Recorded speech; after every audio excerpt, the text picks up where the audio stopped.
मन का अर्थ क्या है? मन अर्थात मांग, मन अर्थात वासना, मन अर्थात मांगना। मन का सिर्फ कुछ न कुछ मांगने में ही रस है।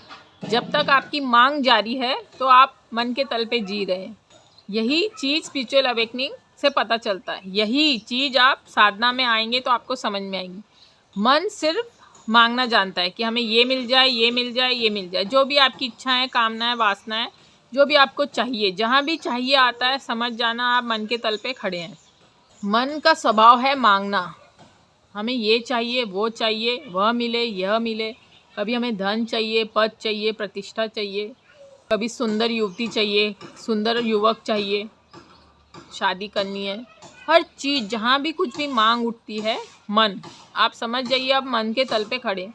अगर आप साधना से जुड़ गए हैं, स्पिरिचुअल अवेकनिंग से जुड़ गए हैं और आपको कुछ समझ नहीं आ रहा कि आप किस तल पे खड़े हैं, तो आप बस ये देखिए कि आपका मन क्या चाहता है। अगर वहाँ एक छोटी से छोटी भी आकांक्षा और वासना रह गई, मांग रह गई, तो आप समझ जाएं कि आप अभी मन के तल से छूटे नहीं हैं। वहाँ छोटी से छोटी मांग भी आपके आड़े आ जाएगी, आपकी साधना के आड़े आ जाएगी। मन का तो स्वभाव है, अगर उसको कोई स्वर्ग भी मिल जाए, अगर उसको पसंद नहीं है तो वो वहाँ से भी पलट सकता है। अगर मन को नर्क भी पसंद आ गया तो वो वहाँ भी रुक सकता है। तो मन का स्वभाव है मांगना, उसके अनुकूल उसे हर चीज़ चाहिए। एक कहावत आप सबने सुनी होगी, न माया मिली न राम। मन की यही हालत है, वह कुछ पाके भी खुश नहीं है। एक तो होता है इंसान को मांगना है, एक तो होता है मन को सब कुछ चाहिए, और एक ऐसा होता है मन के पास हर चीज़ अवेलेबल भी हो जाए तब भी मन खुश नहीं है, संतुष्ट नहीं है। तो यह है पागलपन। एक तरह का हमारे भीतर मन का एक इंस्ट्रूमेंट है, एक सॉफ्टवेयर ऐसा है जो हर वक्त हमें भटकाने पे मजबूर है। कभी इधर भटकता है, कभी उधर भटकता है। अगर उसको मिल भी जाता है तो भी वह संतुष्ट नहीं होता। अगर कोई ये बात समझ लेता है, जान लेता है, तो उसके चुंगल से बच सकता है। बस समझना है, अवेयरनेस लानी है। ये मात्र ये बात को आपको समझना है, जानना है। इसके चुंगल से कैसे निकला जा सकता कि मन को अगर मांगना है, वो ना मिले तो भी दुखी होगा। अगर मन ने कुछ मांगा, अगर वो उसको मिल जाए तो भी वह संतुष्ट नहीं होगा। फिर नई दौड़ उसकी स्टार्ट हो जाएंगी, फिर कुछ और चाहिए, फिर कुछ और चाहिए। जो मिल जाता है मन उसमें संतुष्ट नहीं होता। पहले वह मांगता रहता है, मांगता रहता है, आपको भटकाता रहेगा।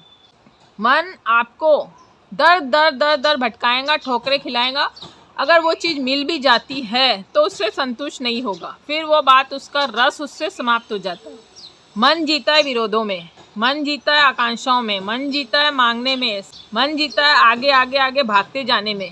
एक भगदड़ मची हुई है मन के लिए, वह आपके ऊपर है समझना। अगर आप इस चीज़ को गहरे से ध्यान साधना करते हैं, स्पिरिचुअल अवेकनिंग में आते हैं, तो ही ये बात गहरे से समझ आएंगी। एक लंबा समय आप चिंतन मनन करें, मन के तल पर, शरीर के तल पर, वासनाओं के तल पर, इच्छाओं के तल पर आपकी क्या क्या डिमांड है, क्यों है, क्या ज़रूरत है, कितनी गैर ज़रूरी डिमांड है। छोटी छोटी चीज़ों पे जब आप चिंतन मनन करेंगे, अवेयरनेस के साथ देखेंगे, तो धीरे धीरे आपको अपना स्वभाव समझता जाएगा और धीरे धीरे जो गैर ज़रूरी चीज़ें हैं वो छटती चली जाएंगी। क्योंकि 90% गैर ज़रूरी चीज़ें हमारे मन में भरी पड़ी हैं, जिनका प्रेजेंट में कोई लेना देना नहीं। तो इस विषय में सोचें, समझें और अमल करें। जल्द मिलेंगे नए किस्से कहानी के साथ, तब तक शुभेच्छा।